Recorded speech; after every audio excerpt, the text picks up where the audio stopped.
বাংলাদেশকে বড় ধাক্কা, মুস্তাফিজুরের পর এবার ভারত সফরও বাতিল। বন্ধুরা, আপনারা যদি দেখতে চান তাহলে ভিডিওটি শেষ অবধি দেখতে হবে, চ্যানেলটিকে সাবস্ক্রাইব করে একটা লাইক দিতে হবে এবং নোটিফিকেশন বেল আইকন দাবাতে হবে। হাজারো সমালোচনা ও বিতর্কের মাঝে বাংলাদেশি পেসার মুস্তাফিজুর রহমানকে নিয়ে বড় কঠিন সিদ্ধান্ত নিল ভারতীয় ক্রিকেট বোর্ড। আইপিএল থেকে ইতিমধ্যে বাদ দেওয়া হয়েছে মুস্তাফিজুরকে, কিন্তু সেখানেই থামছে না বিসিসিআইয়ের কড়া অবস্থান।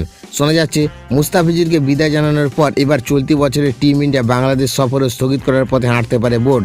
যদিও বিসিসিআই স্পষ্ট করে জানিয়েছে এই সিদ্ধান্ত সম্পূর্ণ নির্ভর করবে ভারত সরকারের অনুমতির উপর। গত শুক্রবার আশার আলো দেখেছিল বাংলাদেশ ক্রিকেট বোর্ড। তারা আনুষ্ঠানিকভাবে তাদের আন্তর্জাতিক ক্রিকেট সূচি প্রকাশ করে, যেখানে অস্ট্রেলিয়া পাকিস্তানের পাশাপাশি ভারত বাংলাদেশ সিরিজ দিনক্ষণ ঘোষণা করা হয়। সেই সূচি অনুযায়ী আগামী আগস্টে বাংলাদেশ সফরে যাওয়ার কথা ছিল রোহিত শর্মা এবং বিরাট কোহলিদের। এরপর সেপ্টেম্বরের 1 তারিখ থেকে শুরু হওয়ার কথা ছিল 3 ম্যাচের ওয়ানডে সিরিজ, যার পর সীমিত ওভারে টি-20 সিরিজ আয়োজন করার পরিকল্পনা ছিল। তবে এই মুহূর্তে টিম ইন্ডিয়া বাংলাদেশ সফর নিয়ে গভীর অনিশ্চয়তা তৈরি হয়েছে। বিসিসিআই সূত্রে দাবি, সফরের আগে অবশ্যই ভারত সরকারের কাছ থেকে অনুমতি নেওয়া হবে। সরকার সব দিক খতিয়ে দেখার পর সবুজ সংকেত দিলে কেবল বাংলাদেশ খেলতে যাবে ভারতে। কিন্তু ক্রিকেট মহলের বড় অংশের মত, বর্তমান পরিস্থিতিতে ভারতের বাংলাদেশ সফরের সম্ভাবনা প্রায় নেই বললেই চলে।